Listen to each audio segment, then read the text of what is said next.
What happens when your state faces an $11 billion budget crisis and your governor flies to Europe to tell the world the president is weak? When California teachers face layoffs, when families can't afford rent, when businesses are fleeing to Texas, and the man responsible for fixing everything is standing at a Munich Security Conference distributing knee pads to European leaders.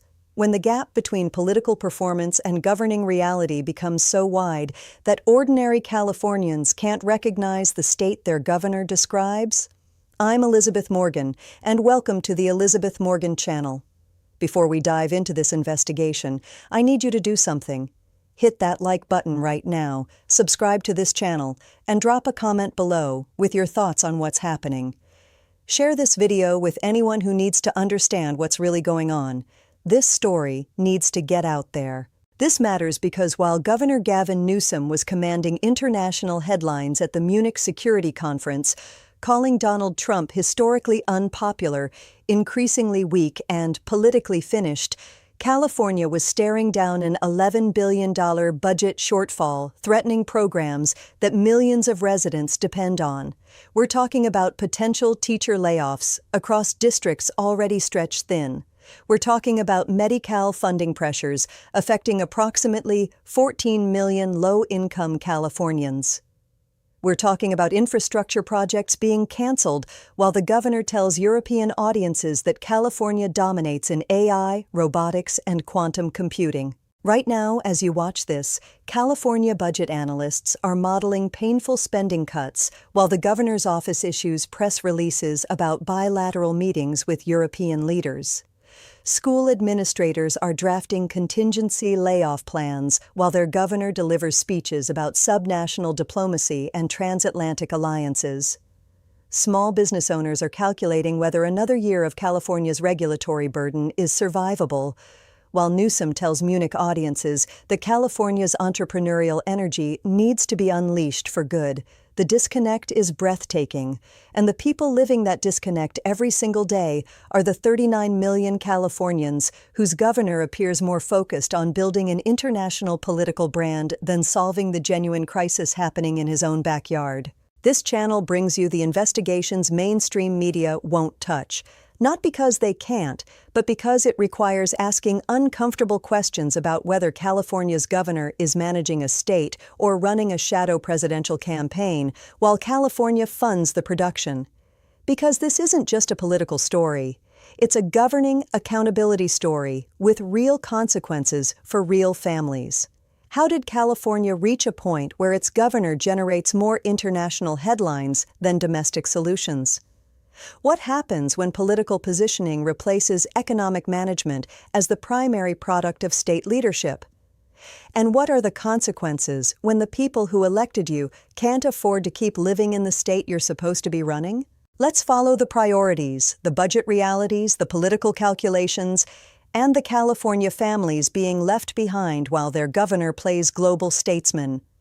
Because this isn't speculation.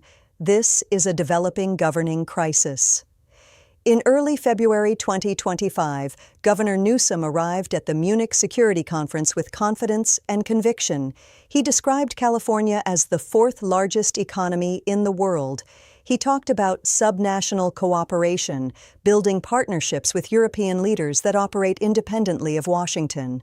He distributed knee pads, symbolically urging European leaders to stop bending the knee to Donald Trump. He spoke about Western civilization, Greek democracy, the Roman Republic, co-equal branches of government. He called Trump increasingly weak, underwater on every key issue, historically unpopular. He predicted Trump would get crushed in midterm elections. He described himself as saying what a lot of people are thinking but won't express publicly. The international media responded exactly as he intended. European outlets celebrated him as America's true opposition voice. Political analysts discussed his presidential potential. Munich gave him a global platform that most governors never access. But here's what the Munich cameras didn't show. Here's what never appeared in those European headlines. Here's the California that exists outside the governor's carefully crafted international narrative. Here's where everything falls apart.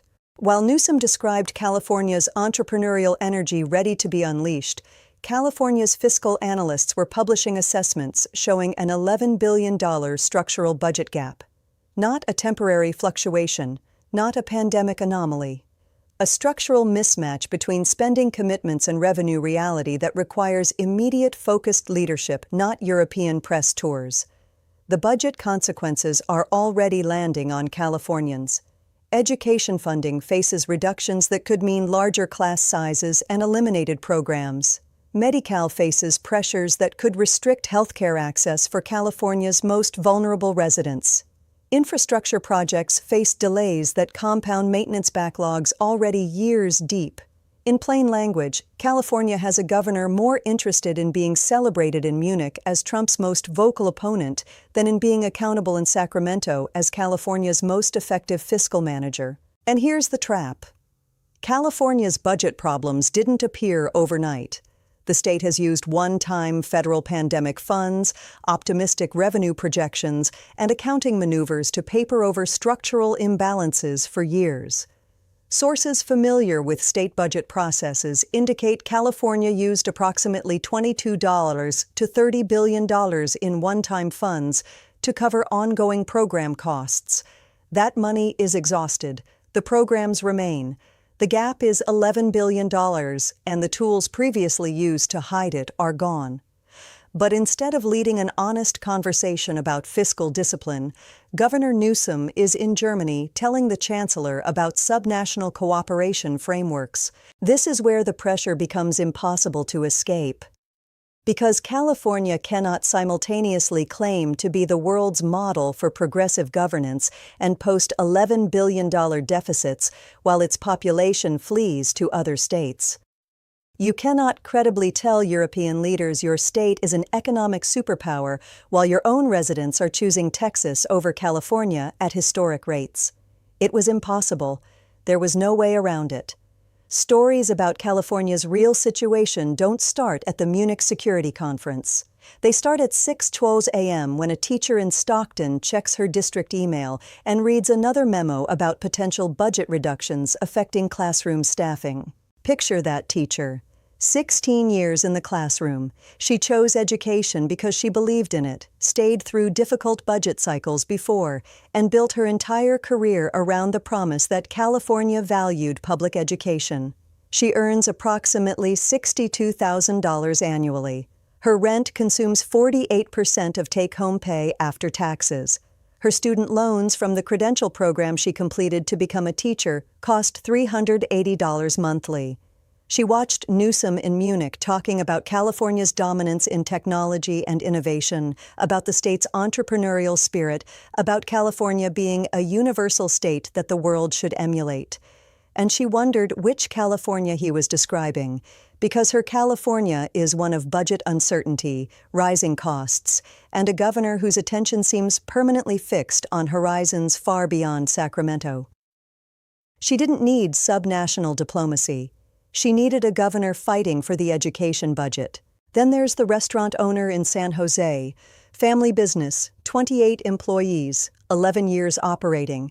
He navigates California's minimum wage requirements, among the highest in the nation, pays workers compensation premiums that industry analysts estimate run 40 to 60% higher than neighboring states, and complies with regulations that require dedicated administrative time every week just to maintain compliance documentation.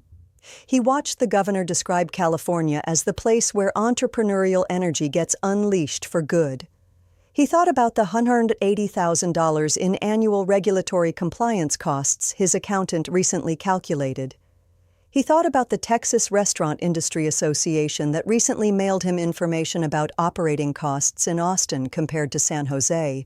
He hasn't decided to leave yet, but the math is getting harder to ignore every quarter. And then there's the family in San Diego.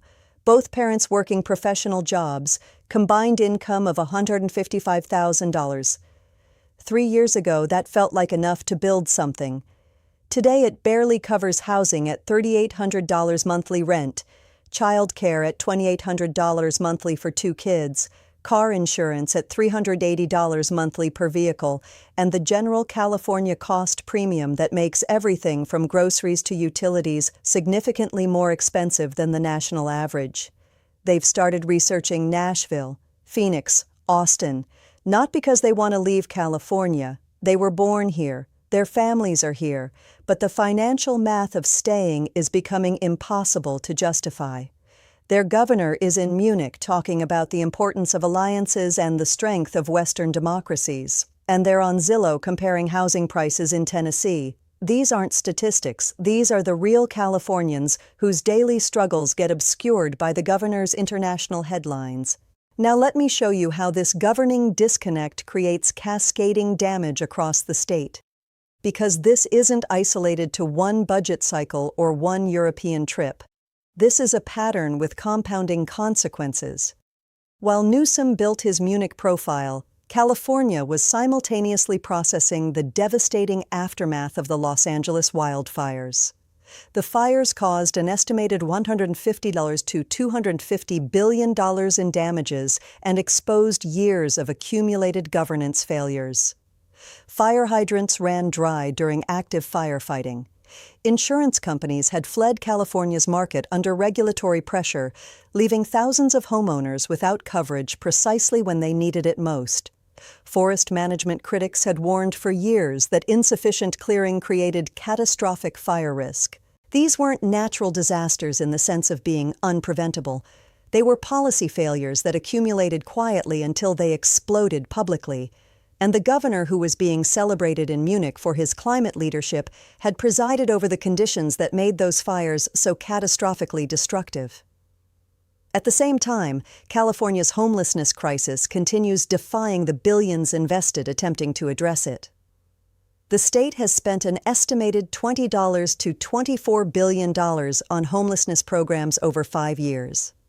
The visible homeless population hasn't meaningfully declined. Approximately 180,000 Californians experience homelessness on any given night, the highest total in the nation. While the governor tells European leaders that California is a model worth emulating, Los Angeles and San Francisco have homeless encampments that international visitors find shocking. The gap between the California Newsom describes and the California those visitors actually see is significant and growing. And California's population trajectory tells a story that budget projections and housing statistics only partially capture. For the first time in state history, California is losing population. An estimated 500,000 to 700,000 more people left than arrived over a recent 3-year period. These aren't primarily low-income residents with nowhere else to go. These are middle-class families who calculated that California's combination of high taxes, extreme housing costs, regulatory burden, declining school quality in many districts, and deteriorating infrastructure no longer justifies staying. Young professionals who might have built careers in California choosing Austin, Denver, or Nashville instead. When those residents leave, they take their tax contributions. When businesses follow employees, they take jobs and corporate tax revenue. When the tax base narrows, the deficit grows. When the deficit grows, services get cut. When services deteriorate, more people leave. That's cascading failure. And it's happening in real time while California's governor collects international accolades. Here's the twist that makes this story so difficult for Sacramento to acknowledge. Governor Newsom is genuinely talented at politics. He's articulate, compelling, and media-savvy in ways that few politicians match. Those same skills that make him effective at Munich make him capable of describing California's challenges as strengths, its failures as lessons, its crisis as proof of complexity rather than evidence of mismanagement. But the families who can't afford rent don't need articulate descriptions of their situation. The teachers facing layoffs don't need compelling speeches about democratic values. The business owners considering relocation don't need media-savvy explanations of why California's regulatory environment is actually an advantage. They need a governor whose primary focus is governing California, not positioning for what comes next. The irony is impossible to ignore. Newsom criticized Trump for exploiting weakness, But critics argue Newsom is exploiting California's political identity, its progressive brand, its national profile, as a platform for personal ambition while the state's actual challenges accumulate unaddressed. And it's not just political criticism, it's a governing accountability question with fiscal consequences. Every week spent on international positioning is a week not spent negotiating budget solutions. Every press conference about Trump is a press conference not about the $11 billion gap. Every Munich bilateral is a conversation not held with California business leaders asking why they should stay. So the contradiction is brutal. A governor celebrated globally as Democratic leadership's strongest voice may be failing the 39 million people who actually depend on him to manage their state. By February 2025, pressure on Newsom isn't coming primarily from Republicans or Trump. It's coming from Californians who see the gap between their governor's rhetoric and their reality expanding with each international headline. Economic forecasters warn California's structural deficit could grow to $20 to $30 billion within 2 years without meaningful spending reform and revenue stabilization. Credit rating analysts are monitoring California's fiscal trajectory with increasing concern. Industry watchers project California will continue losing business investment to competing states unless the regulatory and tax environment becomes more competitive. Each major company that relocates sends a signal to others evaluating similar decisions. Here's what the numbers look like. An estimated $11 billion current budget deficit requiring immediate solutions. Approximately 500,000 to 700,000 net population loss over 3 years.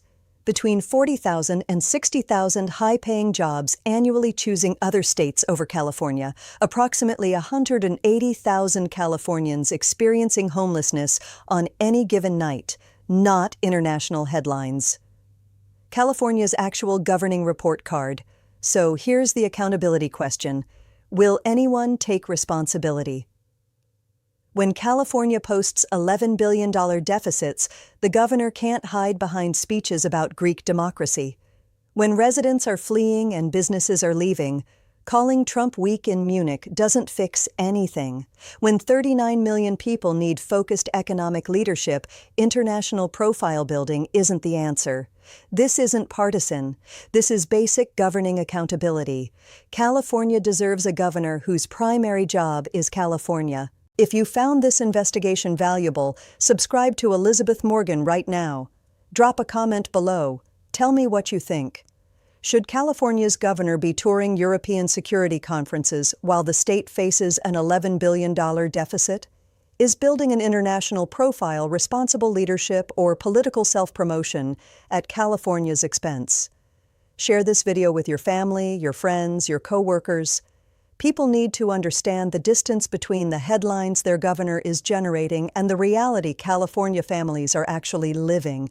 And listen, this story isn't over, because Munich is just the latest stop in a pattern of international positioning that raises a fundamental question about where California's governor believes his real job is.